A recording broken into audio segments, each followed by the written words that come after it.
Sabay-sabay natin alamin ang mga kaganapan na nangyayari sa ating bansa.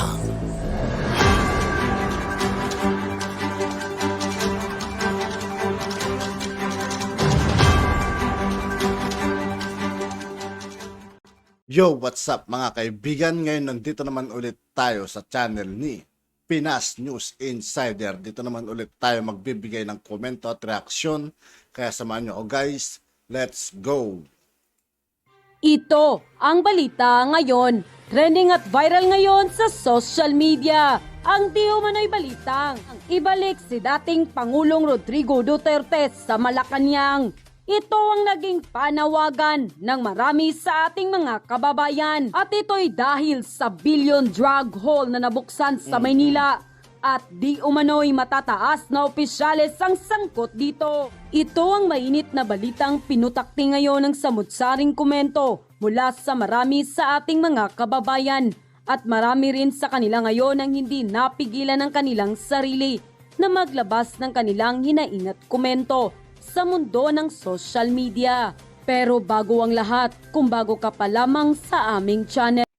Sa lahat ng hindi pa nakasubscribe mga kaibigan kay Pinas News Insider, mag-subscribe na po tayo at huwag nyo rin pong kalimutan mag-subscribe dito sa aking channel. Ay please huwag kalimutang i-like ang video at mag-subscribe at i-click ang notification bell para mas maging updated pa kayo lalo sa lahat pa ng bagong video na i-upload namin.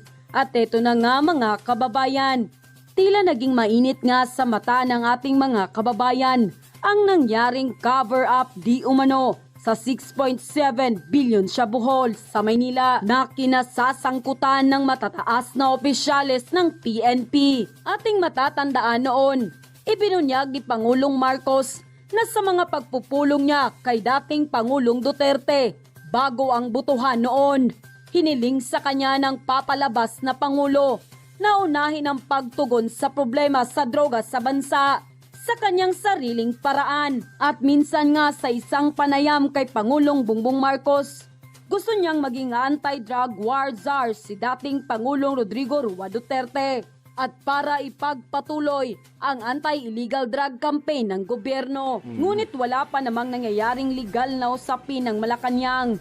Ngunit ito ang naging pahayag noon ni Pangulong Bongbong Marcos na pamunuan sana ni dating Rodrigo Roa Duterte ang anti-drug campaign kung nanaisin ito.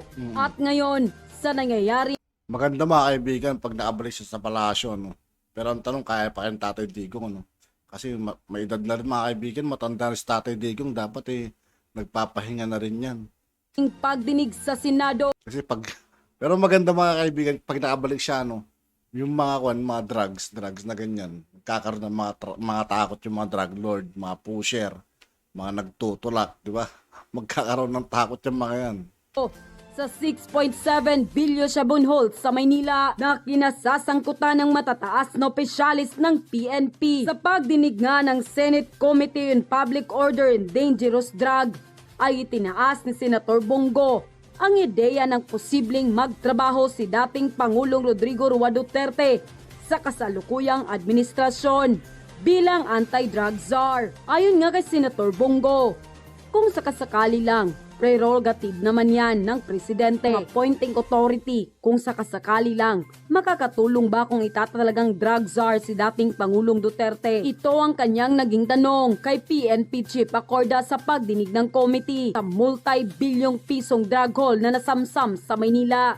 Ang tanong na ito ay tinaas si Senator Bongo matapos magpahayag ng pagkabahala na baka masasayang ang pagsisikap ng administrasyong Duterte na isinaalang-alang ang di umano'y pagkakasangkot ng ilang pulis sa pag-recycle ng mga nakumpiskang droga dahil isang malaking problema sa integridad ng mga kapulisan. Kaya panawagan tuloy ng taong bayan, ibalik si dating Pangulong Rodrigo Roa Duterte dahil isang malaking tulong ang husay at galing niya sa pamumuno.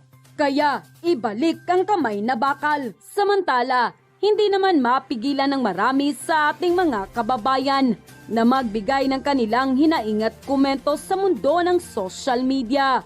At ayon pa sa kanila, President Marcos, nananawagan po kami na sana po ibalik niyo na po si former President Duterte sa Malacanang dahil kailangan po ninyo ang kamay na bakal upang mapuksa ang lahat ng buaya sa loob ng Malacanang at mapigilan ang problema sa droga. Pangulong BBM, delikado po kayo pag wala si PRRD sa gilid ninyo.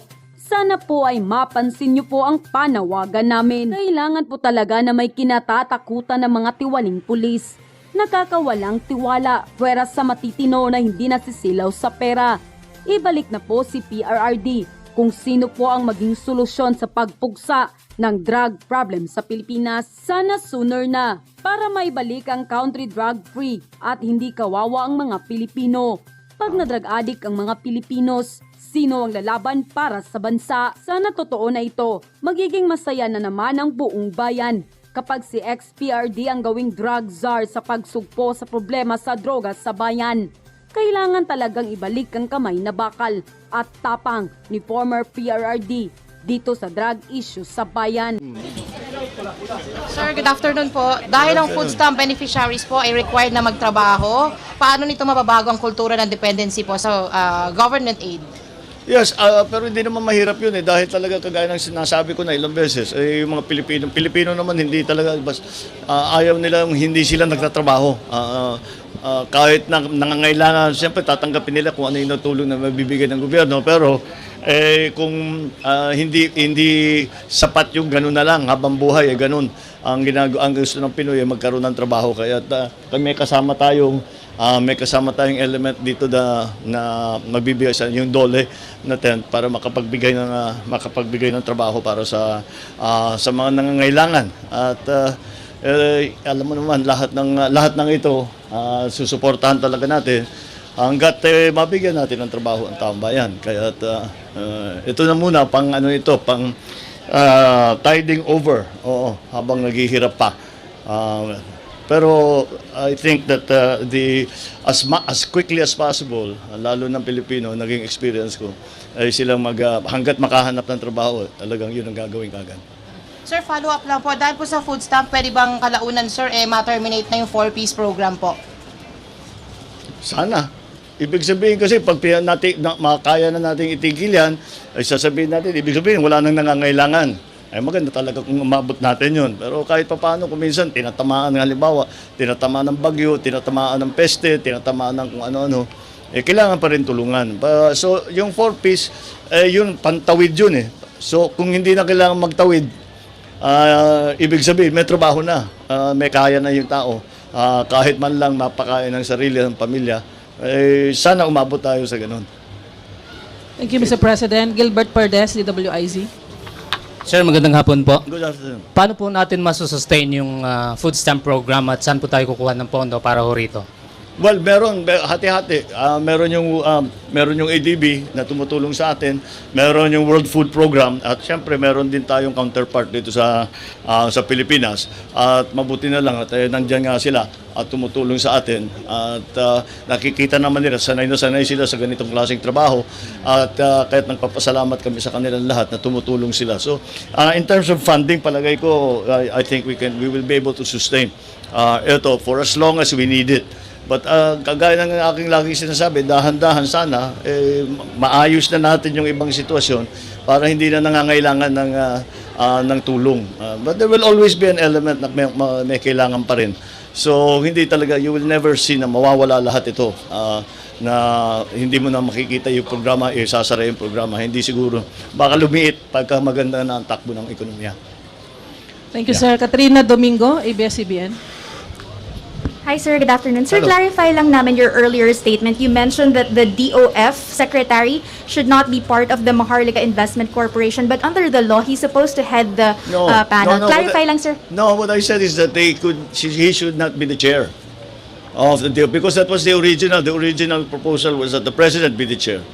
Sir, follow up, sir. So you prefer to be the chair? No. The first proposal was that the president would be the chair. Sabi ko hindi naman siguro, I don't think it should be that way because ako magpapatakbo ng fund, hindi tama 'yun dahil politika nasa politika ako. Kailangan mawala na nga, maihiwalay sa politika. So ang sumunod ay sinabi ang DOF ang mag-chair. Ganun din ang aking sinabi. Ngayon, may interest talaga ang gobyerno sa Maharlika Fund. Kaya kailangan meron tayong representative doon. Kaya ang nangyari, kung titignan mo yung batas, ang DOF as the ex-officio member. Kasi ang pera galing sa gobyerno eh. Kailangan meron tayong representative sa board. But hindi sila ang magpapatakbo. Ang importante sa akin, yung aking nabanggit kaninang umaga, ay napakasimple lang. Dapat ang mga desisyon na ginagawa ng mga namumuno ng Maharlika Fund ay hindi dahil sa politika, hindi dahil sa kung ano-ano pang ibang konsiderasyon, kung hindi kung ano yung pinakamaganda para sa fund. Kung anong magpapatibay ng fund, ano yung magpapalaki ng fund, ano yung mga investment na pagpapaganda dun sa fund. Yun ang kanilang dapat iniisip. Hindi na dapat iniisip may eleksyon bukas, may eleksyon in 1 year, kailangan natin, wag natin papasukan yan kasi whatever. No political consideration should be part of it. Otherwise, delikado yan. It will not succeed. Yeah. Thank you, Sir Chonayu, Radyo Inquirer. Sir, good morning. Good afternoon. Good afternoon. The former President Rodrigo Duterte had a meeting with Chinese President Xi Jinping sa Beijing the other day. May imprimatur po ba ninyo ito? May basbas po ba ito? No, nagpermiso pa, hindi naman kailangan. Alam ko naman ang pupunta siya. At magkaibigan sila, magkakilala sila. So, I hope that napag-usapan nila yung mga issue na ngayon na mga nakikita natin, yung mga shadowing, yung mga kung ano-ano, all of these things that we are seeing now, I hope na napag-usapan nila para naman magkaroon tayo ng progress. Kasi yun naman talagang habol natin, patuloy ang pag-uusap. Kaya I welcome any new lines of communication. If that is President PRRD, then good. Hindi importante sa akin kung sino, kung ano, basta may makausap sila, baka makatulong eh. So I hope, I am sure that he will have a hindi naman report, but I'm sure he will be able to tell us what happened during the conversation and see how that affects us. Thank you, Mr. President. At yun na nga mga kababayan. At yun nga po mga kaibigan, dito po nagtatapos ang ating reaction video. Muli, ako po si I2K ng Sundalo ng Dunggalo at 811. Maraming salamat sa patuloy na pagsuporta. Yeah, peace out.